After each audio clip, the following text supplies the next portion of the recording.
السلام عليكم ورحمة الله.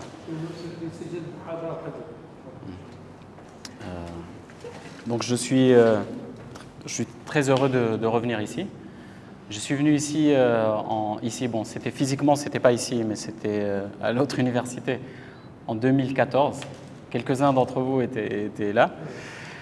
Et d'ailleurs, il y a des personnes qui étaient avec nous à l'époque qui sont devenues, qui ont eu des postes à responsabilité par la suite et qui suivaient ces séminaires que vous organisez depuis plus de 10 ans, je pense. Donc c'est vraiment une excellente chose et donc je veux en permanence, quand j'ai l'occasion, encourager le professeur, encourager les collègues à inviter des chercheurs. Il y a quelques mois, comme je travaille à la Banque mondiale, on a eu l'occasion d'inviter Ruslan Yemstov, que vous avez dû rencontrer, qui vous avait fait une présentation sur la revue du capital humain, n'est-ce pas? Donc ça, c'était à chaque fois qu'on a l'occasion, comme le professeur Saadbo est quelqu'un de très curieux, machallah, et qui a une ouverture d'esprit et qui fait souvent l'éloge du pluralisme méthodologique. C'est ce que j'apprécie beaucoup chez lui, c'est vraiment cette conviction qu'il a que pour analyser les questions économiques, il faut s'appuyer, comme il a dit aussi, sur les sciences sociales. Et pas simplement s'appuyer ou mobiliser les outils de l'économétrie, des statistiques, de la théorie des jeux, etc., etc. Il faut multiplier les grilles de lecture pour comprendre la réalité des phénomènes économiques. Donc même si parfois on peut avoir des approches différentes, moi j'ai un attrait, souvent j'ai un biais favorable à l'aspect qualitatif, à l'analyse qualitative des choses, mais je conviens aussi de l'importance d'avoir des approches quantitatives, évidemment.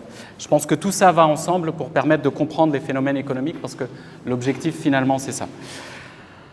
Donc voilà, je voulais le remercier, je vous remercie tous d'être là, je suis très heureux de vous revoir. Ça fait des années qu'on parle de faire cette intervention, mais j'étais occupé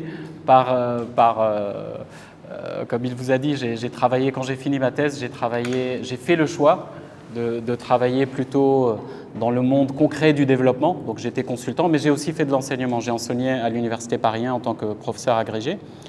Et donc, je n'ai jamais totalement abandonné l'enseignement, même si depuis 2 ans, ayant un poste fixe à la Banque mondiale,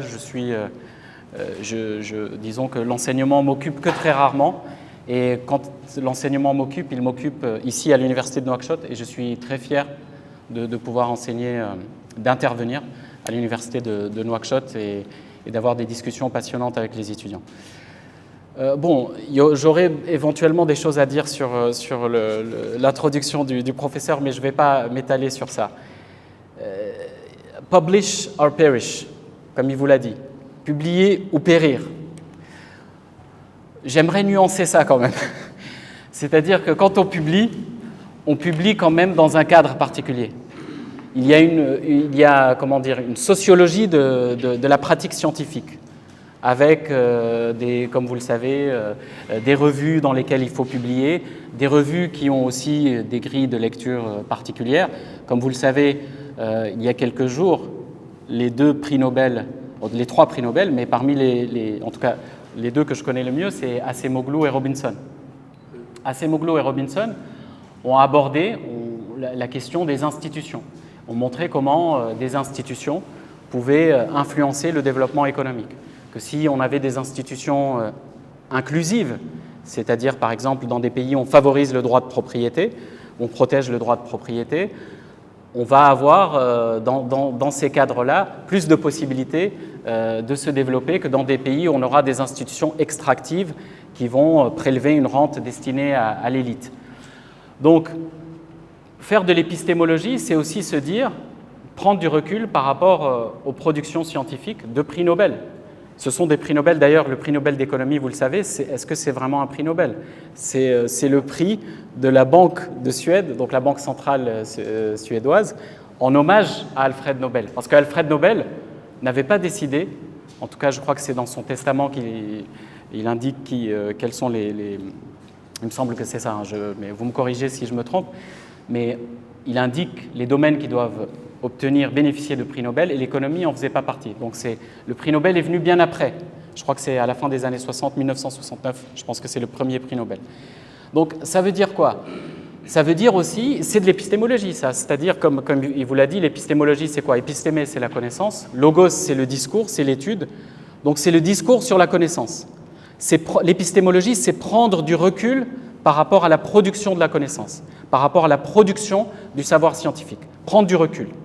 Le recul il peut être fait, apparemment vous avez fait de la méthodologie, de la philosophie de l'économie en étudiant le raisonnement par induction, hypothético-déductif, etc. On peut avoir du recul par rapport à la construction du savoir économique en ayant un recul méthodologique, philosophique, mais on peut aussi avoir du recul en prenant une distance qui est celle du sociologue. Parce que l'économiste qui produit un savoir, il ne le produit pas de manière isolée du reste du monde. Il le produit en lien avec le monde économique, en lien avec le monde politique, en lien avec d'autres collègues, dans le cadre de revues, dans le cadre de congrès, etc., etc. Donc c'est très important. Pour moi, personnellement, la démarche épistémologique, c'est faire un pas de côté. Vous voyez l'idée? Pas de côté par rapport à la production du savoir scientifique. Et ce pas de côté, il peut se faire de multiples manières. Donc, bon, j'ai commencé à digresser, mais voilà, l'idée, je pense, et en tout cas, j'ai voulu centrer cette intervention sur l'importance de s'intéresser à l'épistémologie, et le professeur a commencé en disant ça, c'est que quand vous vous intéressez à l'épistémologie, vous prenez un recul critique sur votre propre discipline. Vous faites ce pas de côté.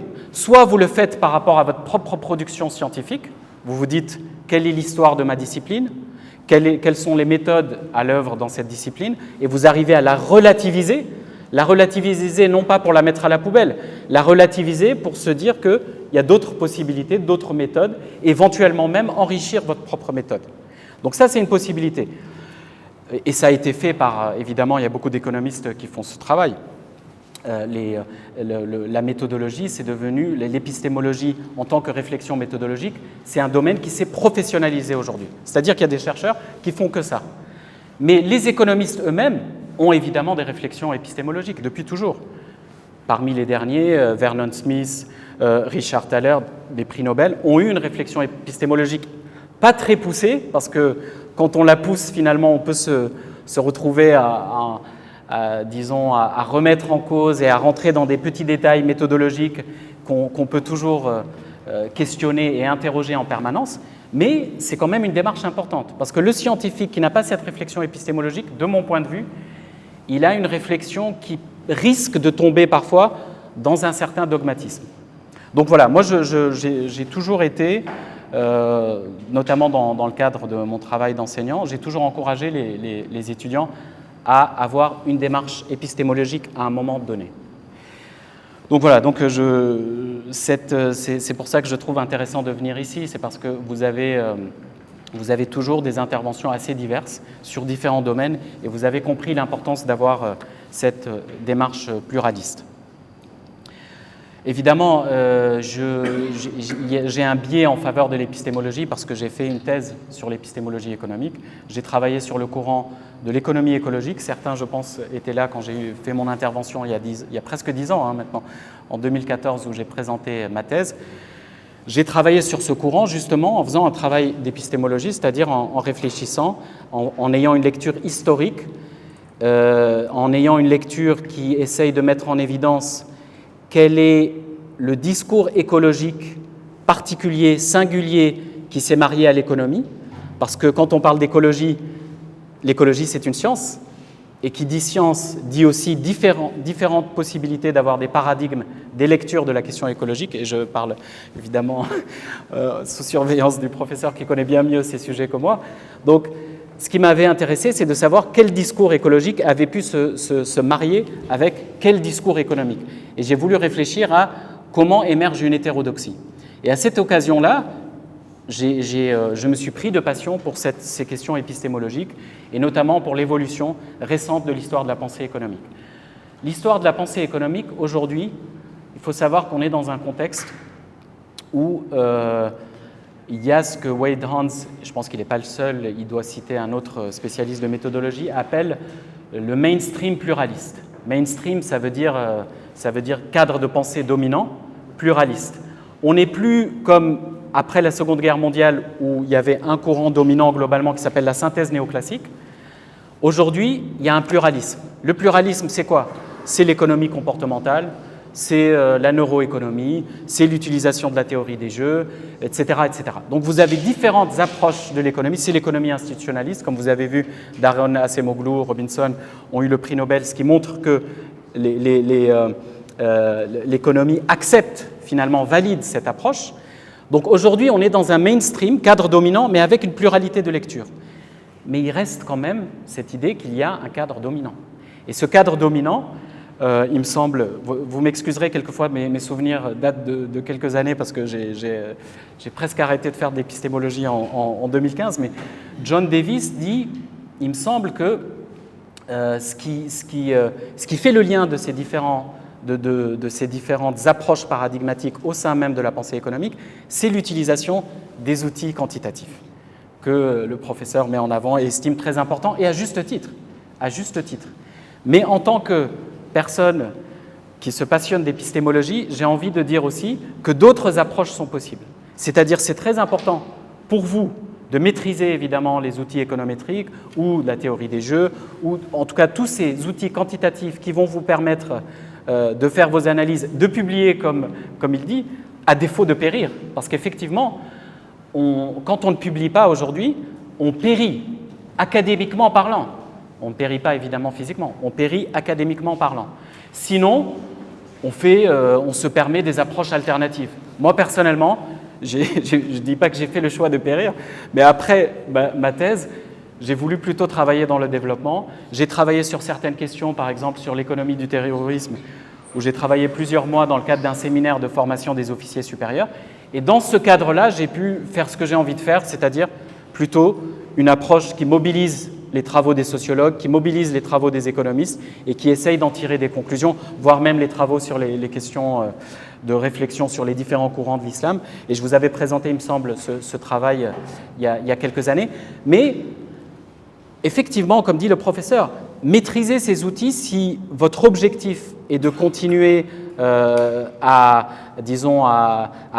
tout cas de réussir selon les critères dominants actuels, oui, c'est ça. Mais vous pouvez aussi proposer d'autres alternatives. Moi, je vous conseille, en tout cas personnellement, j'estime que vous pouvez vous permettre de vous appuyer sur des connaissances qui sont locales aussi.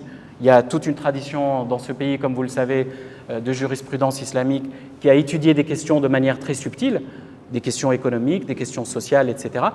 Vous pouvez penser, et là je suis en train de lire un livre d'un anthropologue américain qui s'appelle David Graeber, qui s'appelle « Possibilité », qui montre que parfois on a cette idée que le seul modèle et le modèle vers lequel on doit tous tendre, c'est le modèle capitaliste pour faire vraiment très simple. Mais il y a d'autres possibilités de vivre les choses, d'autres possibilités de construire une pensée alternative. Donc je voulais nuancer ce que dit le professeur, mais en même temps en disant qu'il a bien raison, évidemment, maîtriser ces outils. Mais les outils doivent être placés dans leur contexte.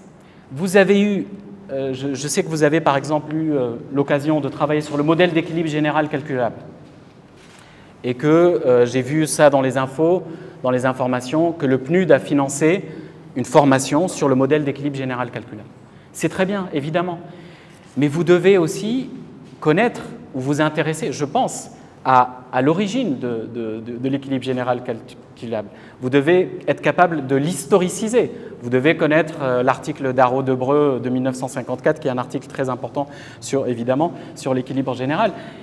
Et que j'ai eu, par exemple, quand je faisais ma thèse, j'ai travaillé sur un auteur roumain qui était mathématicien, qui est décédé, et qui fait partie des économistes mathématiciens les plus brillants, et qui remettait en question quand même la mathématisation de l'économie, qui était rapporteur de la revue Econometrica, et il fait partie des personnes qui ont donné l'accord pour que l'article de 54, un des articles les plus importants d'économie, puisse être publié. Et parmi ses critiques, quand il fait son rapport de l'article, il met en évidence le fait que, est-ce que toute cette belle théorie mathématique, est-ce qu'elle nous dit quelque chose sur le monde? Donc c'est très important pour vous de connaître l'histoire de ce modèle. Évidemment, Les modèles d'équilibre général calculable, là, ce sont justement des modèles qui doivent nous dire quelque chose, comme vous le savez mieux que moi. S'il y a un choc d'offres, on doit pouvoir essayer de voir comment les agrégats vont pouvoir être impactés par des chocs, par exemple, économiques. Donc, ça nous dit quelque chose du monde, mais est-ce que ça épuise l'explication des phénomènes économiques? Pas du tout. Certainement pas. C'est la même chose pour les questions monétaires. Sur les questions monétaires, vous ne pouvez pas vous arrêter à l'idée que la monnaie, c'est un voile, que vous savez comme on dit dans l'approche néoclassique, que finalement c'est un voile qui recouvre la réalité des échanges économiques, de la production des biens, de la consommation, etc., et que la monnaie n'a pas d'impact. Des économistes comme Michel Aglietta, qui est un économiste hétérodoxe, mais pourtant qui n'a pas peur du bagage mathématique, c'est un polytechnicien, mais il a analysé les phénomènes monétaires en s'appuyant aussi sur l'anthropologie, sur la sociologie, en montrant que la monnaie, ce n'est pas juste un voile, ce n'est pas juste l'intermédiaire des échanges. La monnaie est porteuse aussi de dimensions politiques, de dimensions symboliques, de dimensions de pouvoir. Donc, et vous le savez, je veux dire, c'est évident que le dollar, il est aussi lié à Hollywood, à cette symbolique d'une puissance américaine, et que ce n'est pas simplement un intermédiaire des échanges qui est pratique, qui nous permet d'acheter du pétrole ou du blé d'Ukraine. Voilà. Donc, tout ça pour vous dire, sur le modèle d'équilibre général calculable, c'est parce que j'ai vu ça il y a quelques temps, et je ne dis pas, encore une fois, qu'il ne faut pas s'intéresser à ces modèles. Au contraire, j'ai envie que vous les maîtrisiez, mais que vous ayez aussi du recul. Et l'autre jour, on parlait avec le professeur, parce qu'à chaque fois qu'on parle, on peut parler des heures, on parlait des randomized control trials, c'est les essais randomisés, les essais contrôlés randomisés. Vous savez ce que c'est, il peut vous l'expliquer mieux que moi parce qu'il l'enseigne en faculté de médecine.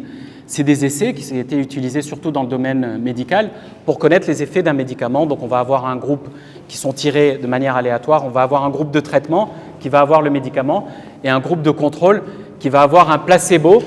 Donc si c'est pour étudier, je ne sais pas, l'effet du Doliprane sur la température du corps humain, je dis vraiment un exemple simpliste, vous allez avoir d'un côté le placebo, donc la poudre qui n'a pas d'impact, et de l'autre côté ceux qui ont le traitement. Et on va étudier l'effet moyen sur les individus. Aujourd'hui, cette méthode est utilisée massivement en économie, massivement, pour étudier les impacts des politiques publiques. Quand vous faites de l'économie, si vous êtes un défenseur, je ne vais pas dire aveugle parce que ça va être méchant, mais ni dogmatique, mais si vous ne faites, j'ai quelques amis qui travaillent sur les essais, sur les RCT, si vous ne faites pas d'épistémologie, il me semble que vous aurez un regard assez simpliste sur votre méthodologie. Parce que vous ne saurez pas qu'il y a des personnes aussi brillantes et légitimes que des philosophes des sciences comme Nancy Cartwright, des prix Nobel comme Angus Deaton ou James Heckman, qui ont interrogé, qui ont critiqué la méthode, d'un point de vue méthodologique, l'utilisation des RCT en disant qu'ils avaient une faible validité externe et que, quelque part, ils peuvent appauvrir, finalement, leurs conclusions peuvent être plutôt un appauvrissement de la réalité complexe des sociétés. Parce qu'il ne suffit pas que ça marche en médecine, et même en médecine d'ailleurs, c'est interrogé. Et c'est de ce sujet-là dont on a parlé au téléphone l'autre jour longuement. Si en médecine c'est questionné, parce qu'il y a beaucoup de ishkaliyat, comme on dit, de problématiques, imaginez lorsqu'on applique ces méthodes aux sociétés avec leur complexité. Voilà, donc quand vous êtes... Et d'ailleurs, la réflexion épistémologique sur les RCT, elle peut prendre la forme d'une réflexion méthodologique, c'est-à-dire on interroge la méthode, les statistiques utilisées, etc. Donc ça va être par exemple Heckman, Cartwright et Deaton, mais elle peut être aussi sociologique, c'est-à-dire le dispositif expérimental lorsqu'il est à l'œuvre sur le terrain, on en a parlé aussi, est-ce qu'il est quelque part fidèle à un idéal d'expérimentation comme dans un laboratoire? Ce n'est pas forcément le cas, parce que vous avez les contingences locales qui vont jouer. Donc l'épistémologie, c'est ça, c'est toujours, on prend du recul. Et ce recul, il y a beaucoup de gens qui le font, et ce recul, pour moi, c'est le lieu de mettre en place une approche qualitative. L'approche qualitative, effectivement, ça va être plutôt la sociologie, l'anthropologie. il y a des travaux, je suis assez souvent surpris que, par exemple, les travaux dans la sociologie de quantification, par exemple, de Boris Samuel, qui a travaillé sur la Mauritanie, hein, il a travaillé sur le cadrage macroéconomique en Mauritanie. Bon, c'était le cadrage macroéconomique, je crois, d'il y a plus de 10 ans, donc ça ne s'applique pas forcément, je fais attention, ça ne s'applique pas forcément aux pratiques actuelles, mais il a montré que le cadrage macroéconomique, donc le cadrage macroéconomique, vous savez ce que c'est, le gouvernement doit faire un cadrage macroéconomique selon des standards qui sont définis par le Fonds monétaire international, et c'est ce qui permet aussi de piloter l'économie, de faire intervenir les bailleurs de fonds, etc. Il montre comment ce cadrage macroéconomique, ce n'est pas juste un exercice technique. C'est pour ça que le professeur, quand il a parlé de technique tout à l'heure, tout de suite l'épistémologue en moi, ou en tout cas la personne passionnée d'épistémologie, j'ai fait un saut en arrière en disant oui, la technique, mais la technique, elle se déploie dans des contextes. Boris Samuel a montré que le cadrage macroéconomique, dans son travail de recherche, il était en Mauritanie, hein, c'est un économiste, statisticien, mais qui est devenu sociologue de la quantification. Donc sociologue de la quantification, c'est celui qui fait ce pas de côté par rapport à la quantification en utilisant la sociologie. Il a montré que le cadrage macroéconomique en Mauritanie et au Burkina Faso, il ne se fait pas de manière neutre. Il est aussi lié à nos rapports de force, au rapport à la hiérarchie, au rapport de pouvoir, etc., etc. Quand vous allez récupérer, par exemple, les chiffres des flux commerciaux, l'enjeu, c'est quand même de demander à la douane de savoir combien de taxes ont été récoltées. Donc ça demande après de fouiller dans quelque chose où on rentre dans l'épaisseur anthropologique qualitative de la société. Donc quand le chiffre il apparaît, le chiffre n'est pas simplement neutre, fétichisé dans un rapport et auquel on doit vouer un culte permanent. On peut interroger le chiffre, parce que le chiffre reflète, le chiffre ne doit pas masquer les réalités sociales de notre pays. Donc pour vous, en tant qu'économiste pour la plupart, vous devez toujours avoir cette capacité à prendre du recul par rapport à la quantification, par rapport au modèle, quel que soit le modèle que vous utilisez. Et personnellement, je considère que et c'est assez subjectif, j'estime que quelque part, nous avons un devoir de faire de l'épistémologie quand on est dans des contextes comme les nôtres. Parce que l'épistémologie, ça vous permet à la fois d'interroger, bien sûr, la production de savoir que vous êtes en train de réaliser ou celle d'autres personnes, mais elle vous permet aussi de proposer quelque chose de nouveau.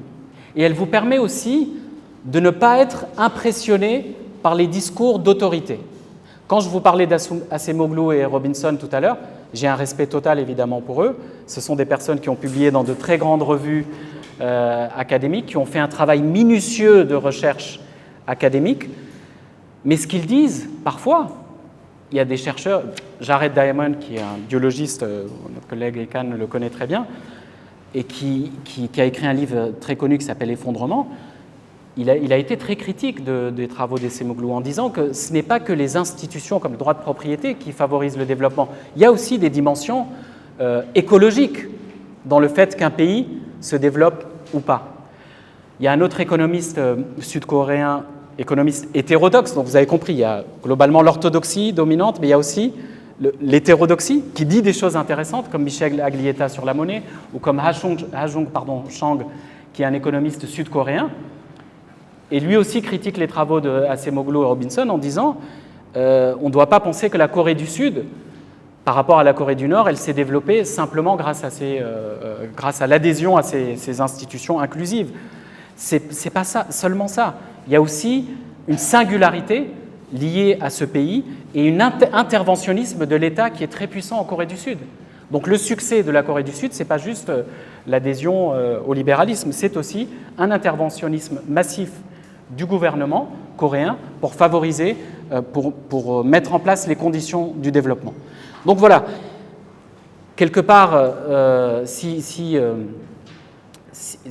l'intérêt principal que je vois à l'épistémologie, c'est vraiment ça, c'est de faire un pas de côté. Et évidemment, ce pas de côté, encore une fois, vous pouvez le faire de différentes manières. Bon, je me suis un peu échappé dans mes explications, donc je vais Oui,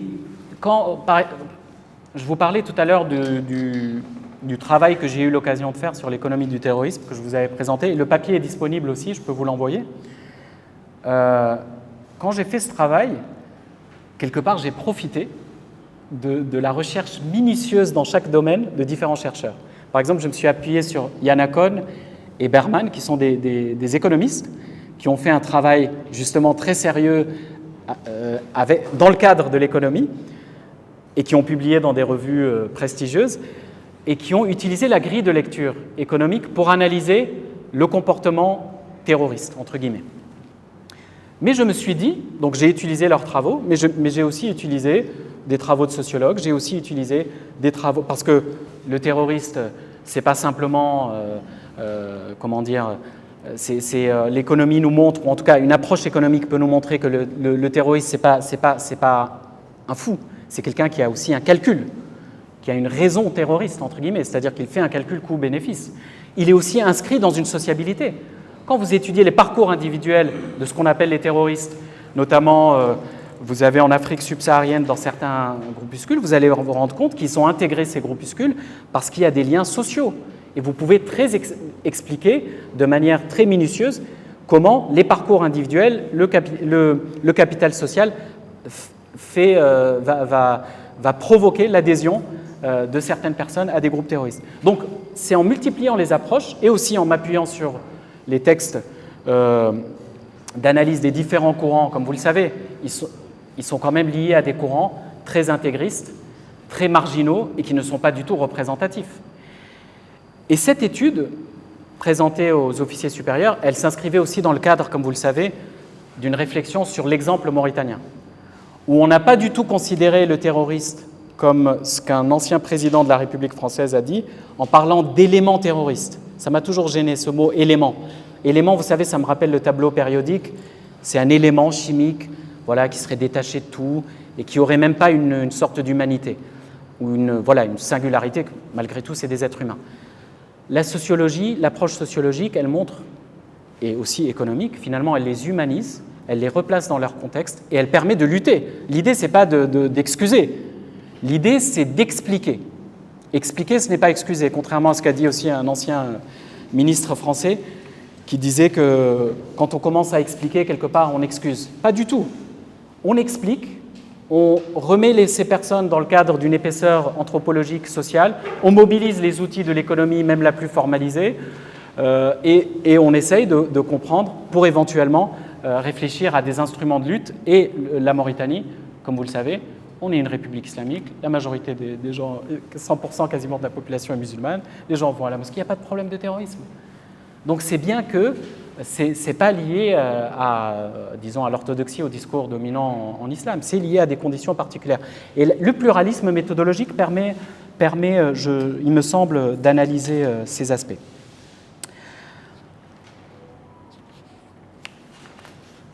Donc, sur ce que je vous disais tout à l'heure sur le modèle d'équilibre général calculable, en revenant sur l'article de Boris Samuel, il y a quelque chose qui m'a intéressé, c'est qu'il évoque un logiciel qui était utilisé pour analyser les flux commerciaux, qui s'appelle Sidonia. Et c'est un logiciel qui était utilisé à l'époque.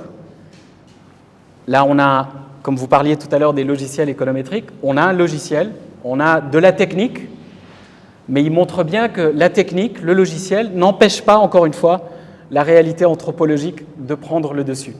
C'est-à-dire qu'il ne suffit pas d'avoir un logiciel, il ne suffit pas d'avoir les logiciels pour avoir calculé l'équilibre général et savoir ce qui se passe s'il y a un choc d'offres, un choc de demande, etc. Encore faut-il que nous inscrivions ces logiciels, ces techniques, dans la réalité anthropologique de notre pays. Et c'est pour ça que je vous encourage, et je trouve ça parfois dommage, parce qu'à l'époque, ce logiciel, la coopération française avait financé des formations, de renforcement de capacité, on en parle souvent aussi. On est encore dans cette même dynamique. Mais le jour, il me semble que changer les choses, c'est le jour où on prend conscience qu'il ne suffit pas d'avoir des techniques qui nous viennent de l'extérieur, qui sont très efficaces, par ailleurs, qui peuvent être très efficaces. Le modèle d'équilibre général calculable, il est utilisé dans beaucoup de pays. L'utilisation que nous faisons de ces outils, et pas simplement de nous former sans considérer l'épaisseur anthropologique, ce que j'appelle l'épaisseur anthropologique, qui peut biaiser l'utilisation qu'on fait de ces outils. Donc ce n'est pas simplement des outils neutres qui flottent dans l'espace. Ce sont des outils, encore une fois, dont on a largement la créativité, la capacité de récupérer avec nos rapports de force, notre système social que vous connaissez certainement mieux que moi.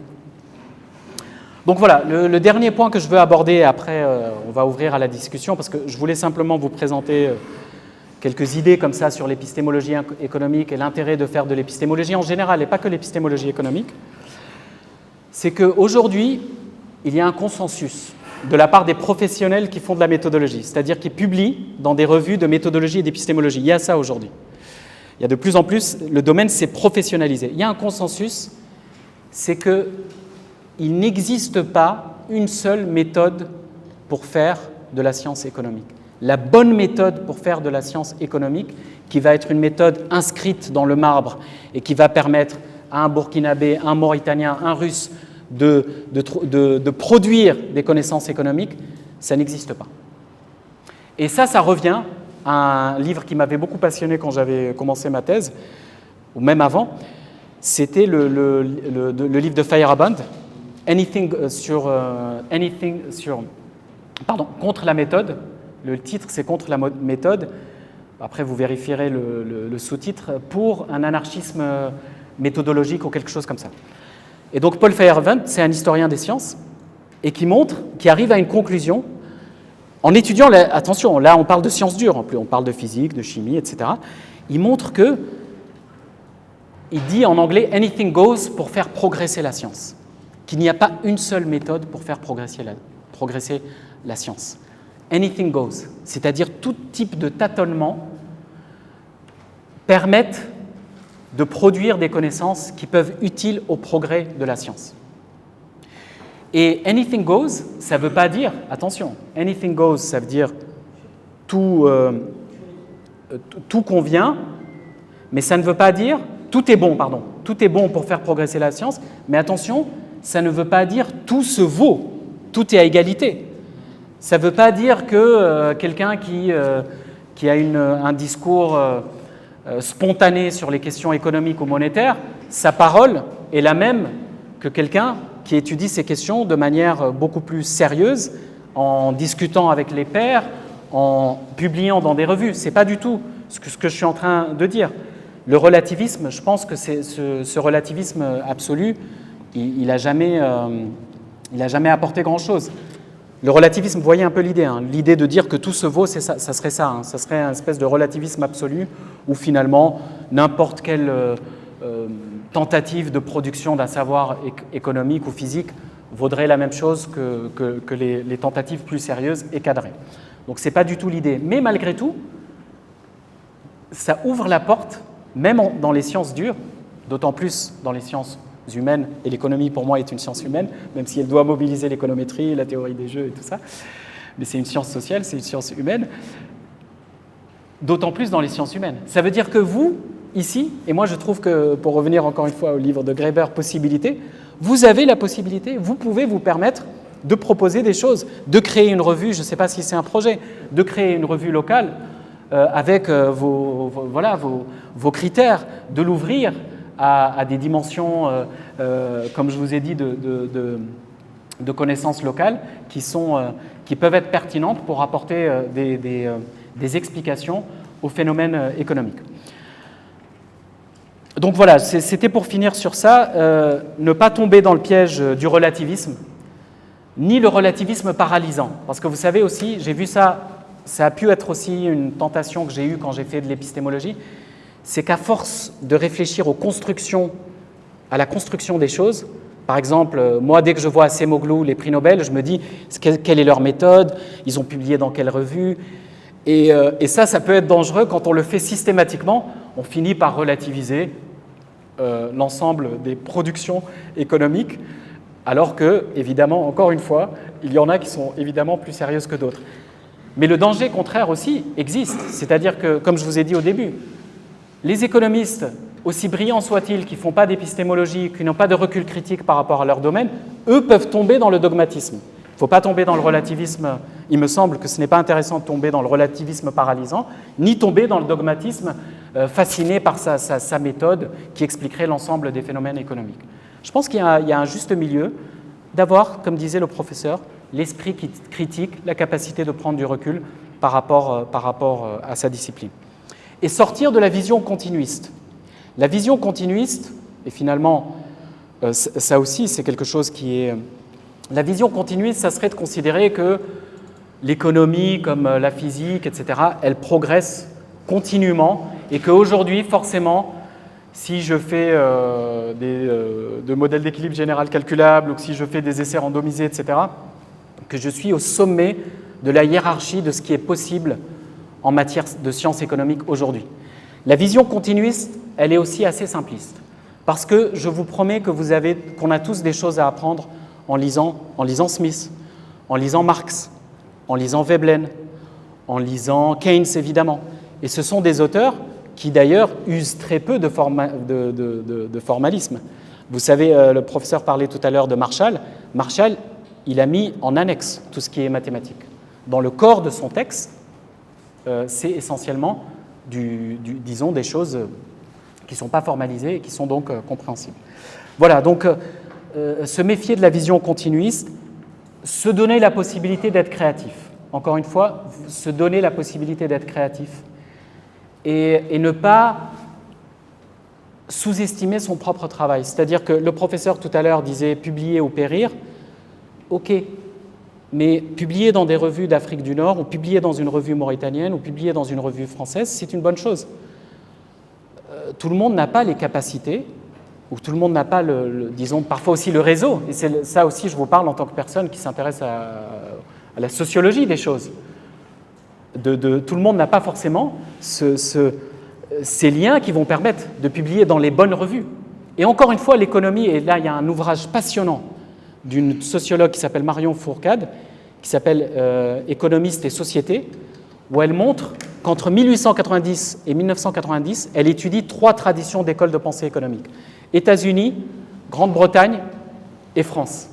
Et elle montre qu'en fait, la façon de faire de l'économie dans ces 3 pays est très différente. Ou ce qu'est un économiste reconnu dans ces 3 pays, c'est quelque chose qui diffère selon les pays. Qui diffère selon quoi? Selon évidemment le rapport aux politiques. Selon la France, par exemple, c'est un État très centralisé avec une technocratie très importante. Donc les économistes, voilà, le professeur parlait d'Edmond Malinvaud, ça va être plutôt des serviteurs de l'État, des hauts fonctionnaires, des gens qui ont fait l'école polytechnique ou qui ont fait voilà, les grandes écoles qui viennent de la haute administration. Les États-Unis, ça va être autre chose, ça va être plutôt une tradition d'économie mathématique, surtout à partir des années 50, et qui vont publier dans les grandes revues, qui vont être liés aux grandes universités, MIT, Harvard, aux think tanks, etc. Donc ce qui montre, si je vous dis que l'économie n'est pas la même chose aux États-Unis, en France et en Grande-Bretagne entre 1890 et 1990, ça prouve bien qu'on n'est pas dans un discours universel applicable à tous. Donc pourquoi n'y aurait-il pas un discours économique propre, endogène aussi à l'Afrique et même à la Mauritanie? Pourquoi pas? Pourquoi pas? Mais évidemment, moi je pense que ce discours ne doit pas être en rupture, il doit être en dialogue. Il doit être en dialogue aussi avec vos collègues américains, vos collègues français, et il doit avoir aussi une maîtrise, du moins une connaissance des outils quantitatifs. Parce qu'évidemment, vous ne pouvez pas être économiste si vous n'avez pas fait, bon c'est un peu difficile, si vous connaissez pas, vous n'avez pas des bases en économétrie, en théorie des jeux, etc. etc. Donc voilà, je vais finir en tout cas sur cet appel, je ne sais pas du tout combien de temps sur cet appel à la créativité, à oser. Et je ne sais pas si vous vous attendiez à cette intervention, parce qu'il me semble que vous vous attendiez peut-être à quelque chose, à une approche plus méthodologique.